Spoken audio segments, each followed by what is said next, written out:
Dear students, good morning to all. This is Neha, your course teacher, and our course title is Rainfed Agriculture and Watershed Management, and course number is Agro 5321. So today we'll discuss about the problems and perspectives of rainfed agriculture in India. Okay, so our today's topic is problems and prospect of rainfed agriculture. Okay, so let us see problems. Okay, so most of the cropping in arid and semi arid regions continues to be under rainfed conditions. Okay, so what is which areas covered by the arid and semi arid region? So Arunachal Pradesh, Assam, Manipur, Meghalaya, and Mizoram, Nagaland, Sikkim are covered the some arid and semi-arid region, we can say. Okay, so always remember the areas. So a majority of farmers are small farmers with meager resources. मतलब बहुत ही छोटे farmer होते हैं इस जगह में. मतलब आसाम जो है बहुत छोटा, मतलब आसाम जो है, मणिपुर है, ये जो है बहुत ही छोटे छोटे स्टेट्स हैं, सॉरी डिस्ट्रिक्ट्स हैं, स्टेट्स हैं. सो यहाँ पे क्या होता है, बहुत ही कम लैंड होल्डिंग कैपेसिटी वाले फार्मर्स जो हैं वो रहते हैं, जिनके पास रिसोर्सेज बहुत कम होते हैं. ठीक है, तो इस तरीके का जो एरिड है, सेमी एरिड है, बेसिकली वो रेनफेड एरिया में आता है. ठीक है, तो वहाँ पे कौन कौन से प्रॉब्लम्स हैं वहाँ के फार्मर्स जो हैं वो फेस करते हैं, वो हम देखेंगे. So the poor resources base permits only low input substance and farming with low and unstable crop yield. ठीक है, तो अनस्टेबल क्रॉप यील्ड क्यों बोलते हैं, क्योंकि कभी हो सकता है कि अच्छा प्रोडक्शन आ जाए और कभी ऐसा भी होता है कि प्रोडक्शन ठीक ना आए या लॉस हो जाए काफ़ी. ठीक है, so the low productivity of agriculture in dry farming region is due to the cumulative effect of many constants for crop production. Okay, so the problems can be broadly grouped into these category. Okay, so the problem might be a climatic constraint and soil constraint, cultural constraint, resource, technological, social, economic constraint. Okay, so today we will discuss the climatic constraints. Okay, climatic क्या issues हैं वहाँ पे, कैसे मतलब conflict करते हैं जो वहाँ के वेदर, एटमॉस्फेयर और फार्मर्स जो हैं, ये हम देखेंगे. सो रेनफॉल कैरेक्टरिस्टिक्स बेसिकली वहाँ पे इम्पॉर्टेंट है कि क्या है रेनफॉल के कैरेक्टरिस्टिक्स और कैसे रेनफॉल वहाँ होता है, किस अमाउंट में होता है और क्या प्रॉब्लम्स क्रिएट होते हैं. Okay, so among the different climatic parameters rainfall is an important factor influencing the crop production in dry region. ठीक है, सो रेनफॉल कैरेक्टरिस्टिक्स में क्या होता है, फर्स्ट वेरिएबल रेनफॉल, मतलब रेनफॉल जो होती है, बारिश जो होती है वो अनसर्टेन होती है, अनसर्टेनिटी बनी होती है, या हम कह सकते हैं कि जो रेनफॉल का डिस्ट्रीब्यूशन है एरिया वाइज वो इवनली नहीं होता है. ठीक है, मतलब कहीं पे बहुत ज़्यादा बारिश होती है, कहीं पे बारिश ही नहीं होती है. तो जैसे मैंने कल आप लोगों को कैरेक्टरिस्टिक्स में बताया था कि क्या होता है कि कहीं ऐसा होता है कि फ्लड की भी कंडीशंस हमें देखने को मिल जाती है रेनफेड एरिया में, और कई बार ऐसा होता है कि किसी जगह पे सूखा जैसी स्थिति आ जाती है. ठीक है, तो अनसर्टेनिटी या अनइवनली डिस्ट्रीब्यूशन ऑफ रेनफॉल जो है वो इसके लिए रेस्पॉन्सिबल है. ठीक है, so rainfall varies both in time and space dimension. Annual rainfall varies greatly from year to year and naturally its coefficient of variation is very high. ठीक है, मतलब इसका जो वेरिएशन है अकॉर्डिंग टू द रीजन बहुत ही ज़्यादा क्या है, बहुत ही अनइवन डिस्ट्रीब्यूशन या अनसर्टेनिटी बनी हुई है. ठीक है, so generally higher the rainfall less is the coefficient of variation. In other words crop failure due to uncertain rain are more frequent in regions with lesser rainfall. ठीक है, मतलब frequently जितना जिस रीजन में हमें जितनी वर्षा की आवश्यकता है according to our crop and climate, उतनी नहीं मिलती। तो अक्सर जो सेमी एरिड रीजन्स जो होते हैं वहाँ पे क्रॉप के फेल होने की संभावनाएं होती है। आप बेसिकली देखेंगे कि वहाँ पे कोई एक पर्टिकुलर क्रॉप को ही ज़्यादा उगाया जाता है, ठीक है, जो उस अनसर्टिनिटी जो वेदर की वेरिएशन है उसको टॉलरेट कर सके, ठीक है। जैसे हम देखते हैं कि आसाम मिज़ोरम साइड बहुत ज़्यादा टी की खेती करते हैं, चाय की खेती करते हैं, क्योंकि चाय की खेती उस एटमॉस्फेयर के लिए बहुत अच्छी है। Okay, and the second is the average annual rainfall of India is 1192 millimeter, whereas in Gujarat it is 816 millimeter. So the average rainfall is what for India is 1192 millimeter is required. This is the measurement of standard measurement of rainfall area. Okay, so basically हम देख सकते हैं कि जो गुजरात वाला area है वहाँ पे एनुअल रेनफॉल सिर्फ 816 मिलीमीटर जो होती है वो ही हमको मिलती है। मतलब जो गुजरात वाला एरिया है वहाँ पे रेनफॉल कम है, ठीक है, एज़ कम्पेयर टू अनदर। और अगर हम इक्वली देखें एवरेज रेनफॉल, अगर हम देखें एवरेज एनुअल रेनफॉल इंडिया में देखें तो 1192 मिलीमीटर तक की वर्षा यहाँ होती है, ठीक है। So based on the average annual rainfall the India can be divided into 4 zones. Okay, so more than 1/3 of the total geographical area in India received rainfall less than 750 mm. So less than 750 mm that means dry farming वहाँ पे होती है, ठीक है, वो dry land हम कह सकते हैं कि जब less than 750 mm, बहुत सी एरिया ऐसे है जहाँ 750 less than 750 mm वर्षा होती है, वार्षिक वर्षा होती है, तो वो एरिया में हम क्या करते हैं, ड्राई फार्मिंग करते हैं, है ना, या हम बहुत शॉर्ट ड्यूरेशन वाले कम ग्रोइंग पीरियड वाले क्रॉप की वैरायटी या क्रॉप्स लेते हैं, ठीक है। तो ये होता है कि हम बेसिकली जो एनुअल रेनफॉल के अकॉर्डिंग हमने जोन वाइज हमारे पूरे इंडिया में जोन वाइज हमने क्या कर दिया है, डिवाइड कर दिया है। Okay, so let us move, yes, so there are the classification of India into different zone based on the rainfall. Okay, so we have 3 column. So in first column for zone, so we have 4 to 5 zones basically, ठीक है। So first zone is for very low rainfall area, and second zone is characterized for low rainfall area, and the third one is a medium rainfall area, and the last one is high rainfall area. Okay, so basically 3 हमें column है हमने दिया हुआ है, या India ने इसे classify किया हुआ है, इंडियन के जो मेट्रोलॉजिकल डिपार्टमेंट है उसने अकॉर्डिंग टू द रेनफॉल जो है वो जोन वाइज में क्या कर दिया है, क्लासीफाई कर दिया है। Okay, and the second column is for average rainfall, ठीक है, विच इज इन मिलीमीटर में एवरेज रेनफॉल कितना होता है। So for very low rainfall area less than 350 mm जो है वहाँ पे क्या होती है, एनुअल रेनफॉल होती है, ठीक है। तो 350 mm मतलब वो ड्राई फार्मिंग ही आप वहाँ कर सकते हैं, वो टोटली ड्राई रीजन है हम कह सकते हैं, ठीक है। And for the second zone is low rainfall area where 350 to 750 mm rainfall is required, और अगर हम कह सकते हैं कि हमें दिखाई पड़ते हैं या होते हैं, ठीक है। एंड द थर्ड जोन में क्या होता है, 750 to 1125 एरिया होता है। मतलब 750 to 1125 एरिया मतलब वो क्या है, ड्राई लैंड एरिया की कैटेगरी में आते हैं। हमने पढ़ा था ना, ड्राई लैंड एरिया में more than 750 and less than 1150 का जो मेजरमेंट या एक स्टैंडर्ड पैरामीटर बना हुआ है वो ड्राई लैंड फार्मिंग में आता है, ठीक है। And the last column is for high rainfall area, जहाँ मोर देन 1125 मतलब ये रेनफेड एरिया है, ठीक है, रेनफेड एरिया की कैटेगरी में आता है, ठीक है।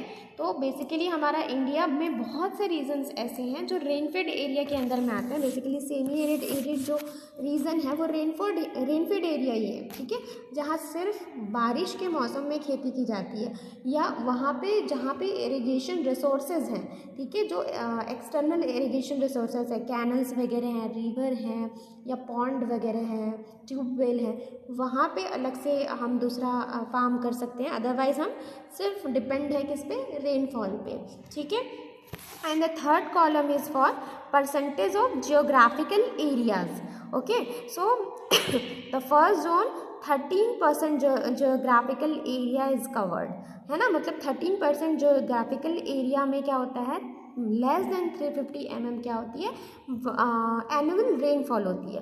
वैसे ही हम देखेंगे कि जो सेकेंड जोन में 22% एनुअल रेनफॉल होती है, एंड द थर्ड जोन में क्या होती है 36%, एंड द लास्ट जोन में क्या होती है 29% क्या होती है रेनफॉल होती है। तो ये जो कॉलम है बहुत इंपॉर्टेंट है, आपको average rainfall according to the zone आपको पता होना चाहिए, ठीक है। और वो जोन फर्स्ट है, सपोज जोन फर्स्ट है वो किस एरिया में आता है, अगर लेस देन 350 है it is totally dry area, isn't it. तो ये हमेशा याद रखेंगे, ठीक है।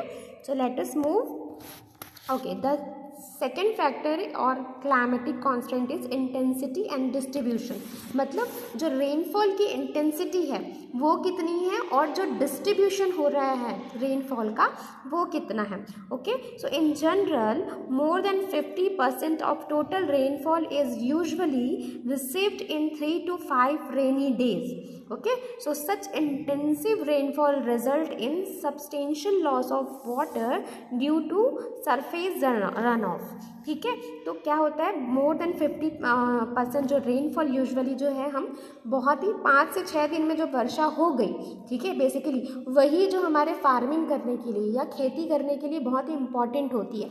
इसलिए हम फार्मर्स को अवेयर करते हैं कि बारिश के मौसम से पहले वो टीलेज ऑपरेशंस जो भी होते हैं, प्लॉइंग होती है वो कर लें, ताकि जो seeds even though sweet seeds की सोइंग भी कर लें, ठीक है, ताकि जो शुरू में जो इनिशियली जो वर्षा होती है, ठीक है, 5 से 6 दिन जो भी वर्षा होती है वो हमारे फार्मिंग सिस्टम के लिए या हमारे खेती करने के लिए बहुत ही इम्पॉर्टेंट होती है, ठीक है। तो ये एक बहुत ही हम कह सकते हैं कि इनिशियली जो हमको जो हम रेनफॉल रिसीव्ड कर रहे हैं वो बहुत इंपॉर्टेंट है। ओके, उसके बाद जो भी वर्षा होती है, ठीक है, वो क्या होती है अनइवन डिस्ट्रीब्यूशन होता है, ठीक है, कभी बारिश होती है कभी नहीं होती है। तो एटलीस्ट जब सीड का जर्मिनेशन हो जाएगा, एक बार जो हमारा सीड है वो रूट पकड़ लेगा, फिर क्या होता है वो धीरे धीरे कम से कम पानी में भी डेवलप होने की कोशिश करता है अकॉर्डिंग टू द रीज़न। क्यों? क्योंकि उसने अपने आप को उस रीज़न के लिए, उस एरिया के लिए क्या कर लिया है, अडॉप्ट कर लिया है, ठीक है। सो एंड बोल रहा है कि जब बहुत ज़्यादा इंटेंसिव रेनफॉल रिजल्ट जब होता है तो उससे क्या होता है, या तो सरफेस रन ऑफ हो जाता है वाटर का, मतलब वाटर सोक नहीं कर पाता, ठीक है। इस वजह से हम कहते हैं कि जो इनिशियली वाटर को सोक करने के लिए पहले आपको अपने खेत का प्लॉइंग करना होता है, टीलेज, प्रॉपर टीलेज ऑपरेशन करना होता है, इंटरकल्चर ऑपरेशन करना होता है, ताकि जो सॉइल है, ठीक है, सॉइल में पोर्स बने रहे और वो क्या है वाटर होल्डिंग कैपेसिटी जो है बने रहे, मतलब प्रॉपर जो माइक्रो और मैक्रो पोर्स हैं उनमें प्रॉपर स्पेस हो, एरेशन हो, ताकि वाटर को वो क्या कर सके, होल्ड कर सके और फॉर द लॉन्ग ड्यूरेशन जो है मॉइस्चर की अवेलेबिलिटी है उस सॉइल पे बनी रहे, ठीक है। इस वजह से हम ये सजेस्ट करते हैं। So this process also accelerate soil halogen, distribution of rainfall during the crop growing season in more important and total rainfall in dryland agriculture. Okay, so nearly 65 million hectare of rain-fed area falls in mean annual precipitation range of 500 to 1500 mm।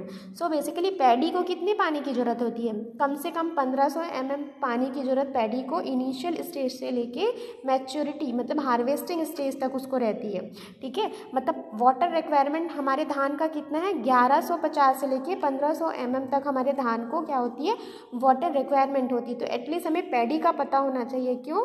क्योंकि हमारा जो state है छत्तीसगढ़, वहाँ पे basically सबसे ज़्यादा उगाए जाने वाला क्रॉप क्या है, धान है, पैडी है। Okay, so however distribution across the country varies from less than 100 millimetre in extreme arid region of western Rajasthan to more than 3600 mm in north states and 1100 mm from east coast to 500 to 3000 mm in the west coast. Okay, so eastern coast area, that means the area between eastern ghats and Bay of Bengal. Okay, so these are called the eastern coastal areas. Okay, so हमेशा याद रखेंगे ये eastern coastal area के बारे में जब बात करते हैं तो ईस्टर्न घाट्स और बे ऑफ बंगाल के बीच में जितने भी एरियाज कवर्ड होते हैं that is called the eastern coastal area. ठीक है, सो वहाँ पे 2500 से लेके 3000 mm तक बारिश वर्षा होती है। ठीक है, क्योंकि बंगाल की खाड़ी से ही क्या होती है, इनिशियली स्टार्ट होती है वर्षा, है ना। तो वहाँ पे कोस्टल एरिया में आप देखेंगे केरला हो गया, सबसे ज़्यादा मानसून जो है वो सबसे पहले कहाँ आता है, केरल में आता है ना। तो ये कारण है। So let us move. Broad area of summer monsoon activity extends from 13 degree north and 30 degree south and from 30 degree west to 16.5 degree east. So detailed information on rainfall and monsoonal pattern in India has been summarized in this column. So we have 3 columns. First is for season and period, okay, and the second is for million hectare meter, and the third one is for percentage. Okay, so the question has been arise, what is million hectare meter?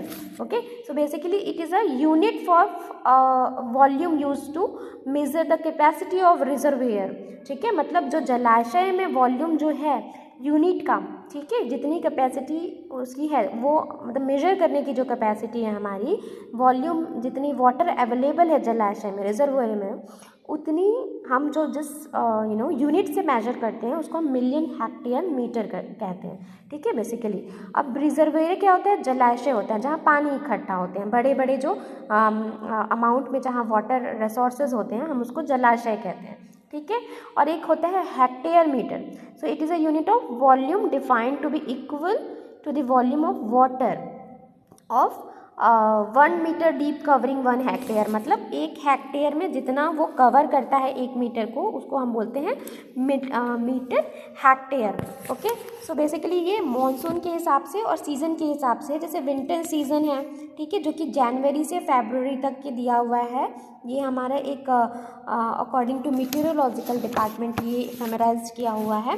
ठीक है, जहाँ 12 million hectare metre जो है वर्षा होती है, and percentage जो है 3% area cover करता है सिर्फ। ठीक है, वैसे ही प्री मानसून का है जो मार्च से मई तक रहता है, 52 मिलियन हेक्टेयर मीटर एरिया होती है उसकी, और जो परसेंटेज है 13% जो है टोटल जियोग्राफिकल एरिया का वो कवर करता है। वैसे ही साउथ वेस्ट मानसून जो है वो कितना, जून टू सितंबर तक रहता है, जो कि हमारे यहाँ बेसिकली हमारे यहाँ जो होता है वो है साउथ वेस्ट मानसून की कैटेगरी में हम आते हैं, जो जून से सितंबर तक चलता है और 296 million hectare metre area cover करता है, जो हमारे पूरे जियोग्राफिकल एरिया का 74% है। ओके, वैसे ही हम नॉर्थ ईस्ट मानसून जो है अक्टूबर से दिसंबर तक होता है, और जो उसका 40 मिलियन हेक्टेयर मीटर उसकी एरिया कवर्ड है, और 10% एरिया जो है वो पूरे जियोग्राफिकल एरिया का, मतलब एनुअल रेनफॉल जो रिसीव करता है उसमें से 10% उसका योगदान है, किसका, नॉर्थ ईस्ट मानसून का। ठीक है, सो टोटल क्या हो जाता है, टोटल जो है वो 400 मिलियन हेक्टेयर मीटर एरिया होता है, जिसमें हम बारिश होती है या कल्टिवेटेड एरिया है, और जो 100% जो है इन सारे जो कंट्रीब्यूट करके जो एरिया कवर्ड करते हैं वो इस कैटेगरी में आते हैं। तो ये था हमारा क्लाइमेटिक कांस्टेंट। ठीक है, सो अगले लेक्चर में हम देखेंगे कि सॉइल का क्या, सॉइल कैसे प्रॉब्लम क्रिएट करता है रेनफेयर एग्रीकल्चर में, सॉइल की जो प्रॉब्लम प्रोस्पेक्ट्स जो हैं वो क्या हैं। ठीक है, सो आज के लिए बस हम इतना ही रखते हैं। आई होप आप सबको समझ आया होगा, and thank you very much. Till then be safe, take care, thank you.